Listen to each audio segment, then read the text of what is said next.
सोचिए, जब कोई बहुत बड़ा शक्तिशाली साम्राज्य बिखरता है तो क्या होता है। एक खालीपन छा जाता है ना। एक पावर वैक्यूम। और इसी खालीपन को भरने के लिए नई ताकतें जन्म लेती हैं। भारतीय इतिहास में भी ठीक ऐसा ही हुआ, जब एक विशाल साम्राज्य के ढहने से एक नए युग का आगाज हुआ। ये सवाल बहुत जरूरी है, क्योंकि मौर्य साम्राज्य का पतन कोई छोटी मोटी घटना नहीं थी। उसके बाद भारत का पूरा राजनीतिक नक्शा ही बदलने वाला था। और इसी उथल-पुथल के बीच दक्कन के पठार पर एक नई शक्ति ने सिर उठाया, और वो थे सातवाहन। तो चलिए कहानी शुरू करते हैं सातवाहनों की। देखते हैं कि वो कहाँ से आए और कैसे उनके संस्थापक सिमुख ने एक नए राजवंश की नींव रखी। तो हुआ ये कि सम्राट अशोक की मृत्यु के बाद मौर्य साम्राज्य की पकड़ कमजोर पड़ने लगी। और इसी राजनीतिक अफरा-तफरी का फायदा उठाया सातवाहनों ने। उन्होंने खुद को आजाद घोषित कर दिया। ये उनकी सत्ता की एक बहुत लंबी और शानदार यात्रा की बस एक शुरुआत थी। तो पुराण हमें बताते हैं कि इस राजवंश का पहला राजा था सिमुख। कहीं कहीं उसे सिसुक या सिंधुका भी कहा गया है।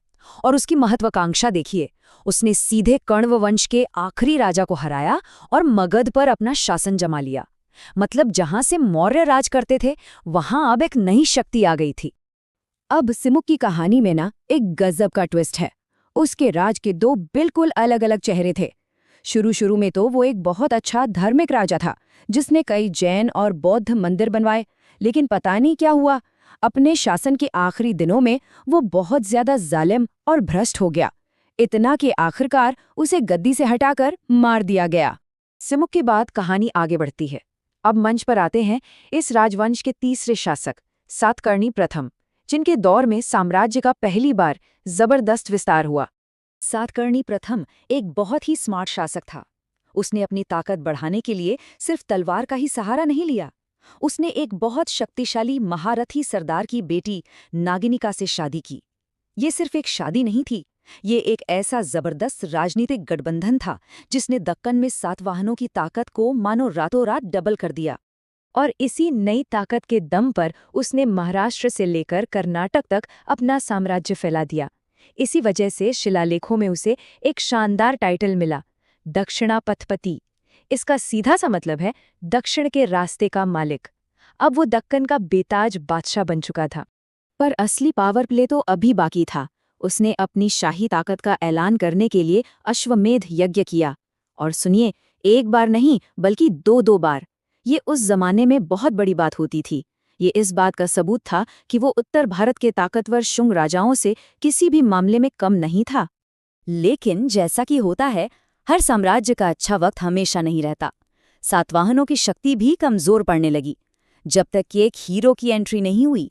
नाम था गौतमीपुत्र सातकर्णी, वो शासक जिसने राजवंश के खोए हुए गौरव को वापस दिलाया। उस वक्त सातवाहनों के लिए सबसे बड़ा खतरा घर के अंदर से नहीं बल्कि बाहर से आया था। ये थे विदेशी शक हमलावर और उनका राजा नहपान, एक के बाद एक सातवाहनों के पश्चिमी इलाकों पर कब्जा करता जा रहा था। हालात बहुत बुरे थे। तो सिचुएशन कुछ ऐसी थी। एक तरफ थे शक, जो नहपान के नेतृत्व में लगातार मजबूत हो रहे थे, और दूसरी तरफ थे सातवाहन, जिनकी ताकत और शान दोनों घटती जा रही थी। ये उनके वजूद के लिए ही एक सीधा खतरा बन गया था। और इसी मुश्किल हालात में एक चट्टान की तरह खड़ा हुआ गौतमीपुत्र सातकर्णी। जैसा कि ये शिलालेख बताता है, उसे एक ऐसे हीरो के तौर पर देखा जाता था जिसने न सिर्फ अपने वंश की इज्जत वापस दिलाई, बल्कि अपने दुश्मनों का घमंड भी मिट्टी में मिला दिया। उसने शक राजा नहपान को एक जबरदस्त लड़ाई में हराया। पर जीत के बाद उसने जो किया, वो तो और भी कमाल था। उसने दुश्मन के सिक्कों को पिघलाकर नए सिक्के नहीं बनवाए, नहीं, उसने उन्हीं सिक्कों पर अपनी मोहर दोबारा ठोक दी। सोचिए जरा, ये तो जीत का ऐसा ऐलान था जिसे कोई भी नजरअंदाज नहीं कर सकता था। और ये सिलसिला यहीं नहीं रुका। गौतमीपुत्र के बाद उसके बेटे वशिष्ठिपुत्र पुलुमावी ने इस सुनहरे दौर को और आगे बढ़ाया। और इसका सबूत मिलता है उसके सिक्कों पर। उन पे दो मस्तूल वाले जहाज बने हैं, जिसका सीधा सा मतलब था कि सातवाहनों की ताकत अब जमीन से बढ़कर समंदर तक पहुंच चुकी थी और उनका व्यापार फल फूल रहा था। लेकिन इतिहास सिर्फ लड़ाइयों और जीत की ही कहानी नहीं होता है ना। चलिए अब एक नजर डालते हैं सातवाहनों के सांस्कृतिक योगदान पर और फिर ये भी समझेंगे कि आखिर इतने महान साम्राज्य का अंत कैसे हुआ। सातवाहनों की एक और खास बात थी, उन्होंने प्राकृत भाषा को बहुत बढ़ावा दिया। ये संस्कृत की तरह बस कुछ पढ़े लिखे लोगों या राजदरबार की भाषा नहीं थी, ये आम लोगों की जुबान थी, जिसमें लोग अपनी कहानियां कहते थे, कविताएं लिखते थे। और इसका सबसे बड़ा उदाहरण है राजा हाल, सातवाहन वंश का 17वां राजा। सोचिए, एक राजा जो खुद एक महान कवि था। उसने भले ही सिर्फ 5 साल राज किया हो, लेकिन प्राकृत साहित्य को उसकी देन गाथा सप्तशती आज भी अमर है। इससे पता चलता है कि ये राजवंश जितना युद्ध को महत्व देता था, उतना ही कला को भी। लेकिन इस शानदार दौर के बाद कहानी में धीरे धीरे ढलान आनी शुरू हो गई। एक के बाद एक कमजोर राजा गद्दी पर बैठे और साम्राज्य की पकड़ ढीली पड़ती चली गई। एक लंबा और धीमा पतन शुरू हो चुका था।